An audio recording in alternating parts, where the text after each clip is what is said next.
শহীদ রাষ্ট্রপতি জিয়া রহমানের নাম নিলে প্রতিদিন ব্যস্ত দৃষ্টি। প্রিয় ক্ষুধার্ত পার্টির তেলবাজ, কি বললেন আমি ঠিক বুঝিনি, অনুগ্রহ করে আবার বলুন।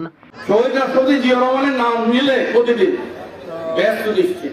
আমি অঙ্ক ইন্দুরের বিষ খাই, নিজের জানক করে নিজে লয়ে। আর ইন্দুরের বিষ যদি না পান তাহলে 2টা গুল কিনে নিয়ে আইসেন, একটা আপনি খান আর একটা গুলিয়ে দেশের সমস্ত জনগণকে খাওয়াইয়ে হসপিটালে পাঠিয়ে দেব। তারা যে সমস্ত ডাক্তারদের জিজ্ঞেস করবে দেশে এত জন্ম বিরতিকরণ পদ্ধতি থাকার পরেও এমন মদন মার্কা 2-1টা নাইশযোগীর সাল দুনিয়াতে কেমনে আসলো।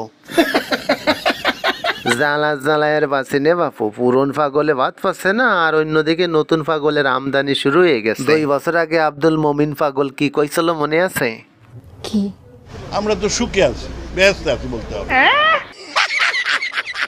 হাই রে ভাই, তোরা কেউ বেচতে থাইস, বেচতে দেওয়ার ফতোয়া দিস, তোকে দেহে আমি মাঝে মাঝে অবাক হয়ে খালি ভাবি এত তেলবাজ মানুষগুলো কি ভুল করে বেচতে দুনিয়াতে পলাই চলে আইছে নাকি?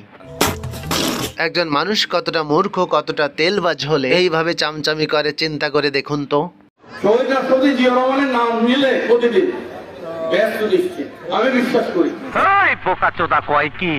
আচ্ছা ডিপজল চাচ্ছু, ও যে কে, ওর নাম কি, ও কোথায় থাকে সেটা আমি কিছুই জানি না। তবে তুই যেই হয়ে থাকিস আল্লাহ তোকে সহি বুঝ দান করুক। খাই খাই পার্টির চামচে আমি বাদ দিয়ে ন্যায়ের পথে ফিরে আই। কারণ উনি দেশের জনগণের সাথে হটকারিতা করেন নাই।